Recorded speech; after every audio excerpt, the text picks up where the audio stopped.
பள்ளி மாணவர்களுக்கு காலாண்டு தேர்வு முடிந்த நிலையில் டிசம்பர் மாதம் அரையாண்டு தேர்வுகள் நடைபெறவுள்ளன. இதனைத் தொடர்ந்து மார்ச் மற்றும் ஏப்ரல் மாதம் ஆண்டு இறுதித் தேர்வு நடைபெறும்.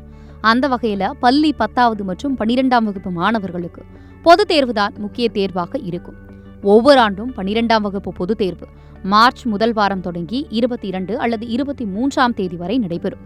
இதனைத் தொடர்ந்து 10ஆம் வகுப்பு பொதுத் தேர்வு மார்ச் 3வது வாரம் தொடங்கி ஏப்ரல் முதல் வாரம் வரை நடைபெறும்.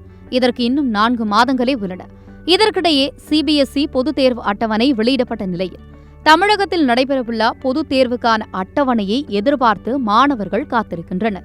இந்த நிலையில் தேர்வுத்துறை இயக்குநர் சசிகலா தேர்வு அட்டவணையை தயாரித்து அரசின் ஒப்புதலுக்கு அனுப்பியிருக்கிறார். இதுகுறித்து இன்று காலை தலைமைச் செயலகத்தில் பள்ளிக் கல்வித்துறை அமைச்சர் மற்றும் பள்ளிக் கல்வித்துறை முதன்மை செயலாளரை சந்தித்து தேர்வு அட்டவணையை அவர் வழங்கியதாக தகவல்கள் வெளியாகியுள்ளது. அதன்படி வரும் நவம்பர் 4ஆம் தேதி பொதுத் தேர்வு அட்டவணை வெளியிடப்படும் என்று பள்ளிக் கல்வித்துறை வட்டாரங்கள் தெரிவிக்கிறது.